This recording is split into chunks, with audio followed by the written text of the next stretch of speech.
किसान भाइयों, धान की फसल में हम लोग बात करने वाले हैं कि धान की जो टॉप 4 वैरायटियां हैं, जो नंबर 1 4 वैरायटियां हैं धान की, आज हम लोग उसके विषय में बात करने वाले हैं। इनका उत्पादन कितना क्या रहता है, ज़मीन कैसी क्या होनी चाहिए, इनके नाम क्या हैं और इनकी बीज दर क्या रहेगी, इन सब विषयों में हम लोग बात करने वाले हैं। ये वैरायटी हमारी कहाँ से विकसित की गई हैं और कौन कितना उत्पादन दे सकती है, सबसे टॉप नंबर पर कौन सी रहती है। आज हम लोग इस विषय पर बात करने वाले हैं कि जो भारत देश में हमारी पैदा होने वाली, कम लागत में एक बम्पर उत्पादन देने वाली जो हमारी 4 वैरायटियाँ हैं उनके विषय में। साथियों, जैसे ही मई के महीने में मानसून आने के बाद में धान की खेती की तैयारी होने लगती है। किसान साथियों, उस समय आप लोग समय से ही सही जी वैरायटी का चुनाव करें और एक अच्छा उत्पादन प्राप्त करें। इसलिए हम लोग लेकर के आए हैं टॉप 4 जो हमारी सबसे ज़्यादा उत्पादन देने वाली वैरायटियां हैं धान की। इसमें सबसे एक नंबर पर है पूसा 834। हाँ साथियों, ये सबसे अच्छा उत्पादन देने वाली वैरायटी है और ये वैरायटी जो हमारी बौनी किस्म में जोड़ी जाती है। ये एक बौनी किस्म है और बौनी किस्म में उत्पादन सबसे ज़्यादा अच्छा रहता है।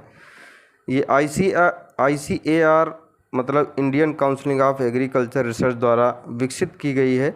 ये बौनी वैरायटी होती है, जिस कारण इस वैरायटी में पौधों के गिरने की संभावना बिल्कुल ना के बराबर होती है। ये गिरती नहीं है वैरायटी। ये वैरायटी 125 से 130 दिन में पक करके तैयार हो जाती है और ये वैरायटी 7 टन पर हेक्टेयर के हिसाब से उत्पादन देती है किसान साथियों को।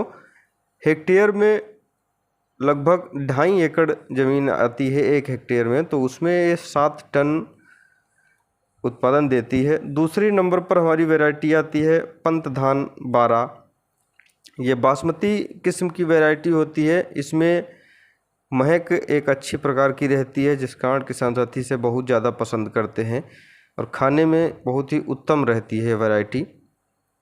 किसान साथियों, ये वैरायटी हमारी 110 से 115 दिन में पक करके तैयार हो जाती है और ये वैरायटी 7 से 8 टन पर हेक्टेयर के हिसाब से उत्पादन किसान साथियों को देती है। ये वैरायटी ICAR ने पंत एग्रीकल्चर यूनिवर्सिटी जो है वहाँ से विकसित की है। साथियों, ये वैरायटी ICAR और पंत एग्रीकल्चर यूनिवर्सिटी के द्वारा मिल करके भी विकसित की गई थी। उसके बाद में पंत एग्रीकल्चर को इसका ज़्यादातर श्रेय जाता है। तीसरे नंबर पर हमारी वैरायटी आती है SKU S80K। ये वैरायटी जो है शेर कश्मीर कृषि विज्ञान केंद्र से विकसित की गई है। किसान साथियों, ये हमारी अर्धबोनी प्रकार की जो किस्म है और ये जम्मू कश्मीर के में सबसे ज़्यादा लगाई जाती है। इस वैरायटी के बारे में हम लोग बात करें तो ये वैरायटी हमारी 135 से 140 दिन में पक करके तैयार होती है और साथियों, इस वैरायटी में सूखा और जलभराव का कोई महत्व नहीं होता है। ये जिस मौसम में जिस जगह पर होती है उस हिसाब से ये अपने आप को एडजस्ट कर लेती है। ये कश्मीर में सबसे ज़्यादा उगाई जाती है और वहाँ पर सबसे अच्छा उत्पादन देती है। वैसे तो इस वैरायटी को हम लोग अन्य भी बहुत सी जगहों पर लगा सकते हैं, मगर ये शेर कश्मीर कृषि विज्ञान केंद्र से निकाली गई है तो वहाँ के लिए ये सबसे ज़्यादा अच्छी मानी जाती है। वहाँ सबसे ज़्यादा बड़ी मात्रा में ये लगाई भी जाती है। इसके उत्पादन के बारे में हम लोग बात करें तो इसमें 6 से 7 टन पर हेक्टेयर के हिसाब से उत्पादन होता है और ये वैरायटी हमारी लगभग 90 से 100 सेंटीमीटर तक होती है। 4 नंबर पर जो हमारी वैरायटी आती है पूसा 1401। ये भी हमारी अर्धबोनी किस्म है और ये जो वैरायटी है ये ICAR संस्थान में IARI परिषद के द्वारा विकसित की गई है।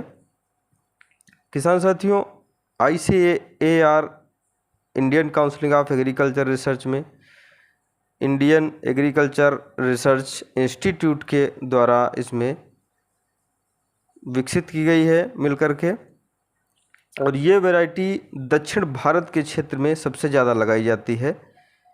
केरल, तमिलनाडु, इन क्षेत्रों में बहुत ही बड़े पैमाने पर ये लगाई जाती है। ये 135 से 140 दिन में पक कर के तैयार होती है और दक्षिण भारत के क्षेत्रों में ये वैरायटी 5 टन पर हेक्टेयर के हिसाब से लगभग उत्पादन देती है। वहाँ पर किसान साथियों मौसम का विशेष योगदान रहता है धान की फसल या अन्य फसलों के लिए, और वो ज़्यादा जलभराव वाला क्षेत्र भी रहता है। किसान साथियों, ये टॉप 4 वैरायटियाँ थीं। यदि आप लोगों को ऐसे ही अन्य नए नए वीडियो देखने हैं तो आप हमारे चैनल को लाइक और सब्सक्राइब जरूर करें। यदि आप लोगों को धान से या फिर अन्य किसी फसल से रिलेटेड और भी कुछ जानकारी चाहिए तो आप लोग हमसे व्हाट्सएप पर कांटेक्ट भी कर सकते हैं। तो हमारा व्हाट्सएप नंबर रहेगा 9598838866। धन्यवाद किसान साथियों।